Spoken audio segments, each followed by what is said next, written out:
പ്രധാനമന്ത്രി തലസ്ഥാനത്തെത്താൻ മണിക്കൂറുകൾ മാത്രം നിൽക്കെ സുരക്ഷാ ഏജൻസികളെ ആശങ്കയിലാക്കി വീണ്ടും ബോംബ് ഭീഷണി. തിരുവനന്തപുരം കോർപ്പറേഷൻ ഉൾപ്പെടെ 3 ഇടങ്ങളിൽ പൈപ്പ് ബോംബ് സ്ഫോടനം ഉണ്ടാകുമെന്നാണ് ഇമെയിൽ സന്ദേശം. രാത്രി 7:30 പ്രധാനമന്ത്രി എത്താനിരിക്കെ തിരുവനന്തപുരം നഗരം കനത്ത സുരക്ഷാ വലയത്തിലാണ്.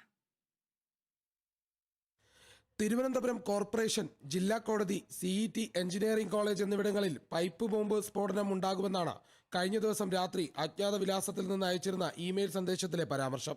ഡിറ്റനേറ്റർ ഉപയോഗിച്ചുകൊണ്ട് 3 ഇടങ്ങളിലും സ്ഫോടനം നടത്തുമെന്നും അഫ്സൽ ഗുരുവിനെ തൂക്കിലേറ്റിയതിലുള്ള പ്രതികാരമാണ് കാരണമെന്നും സന്ദേശത്തിൽ പരാമർശമുണ്ട്.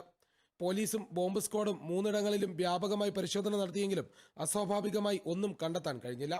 അതേസമയം രാത്രി 7:30 വ്യോമസേനയുടെ പ്രത്യേക വിമാനത്തിൽ തിരുവനന്തപുരത്തെത്തുന്ന പ്രധാനമന്ത്രിയെ ശംഖുമുഖത്തെ എയർപോർട്ട് ടെക്നിക്കൽ ഏരിയയിൽ ഗവർണർ രാജേന്ദ്ര വിശ്വനാഥ് അർലേക്കർ, മുഖ്യമന്ത്രി പിണറായി വിജയൻ, മറ്റു മന്ത്രിമാർ, ഉന്നത ഉദ്യോഗസ്ഥർ തുടങ്ങിയവർ ചേർന്ന് സ്വീകരിക്കും. തുടർന്ന് റോഡ് മാർഗം അദ്ദേഹം രാജ്ഭവനിലെത്തും. ഈ പശ്ചാത്തലത്തിൽ ശംഖുമുഖം മുതൽ രാജ്ഭവൻ വരെയുള്ള റോഡിന്റെ ഇരുവശങ്ങളിലും കനത്ത സുരക്ഷ ഒരുക്കിയിട്ടുണ്ട്. Kerala vision news, Thiruvananthapuram.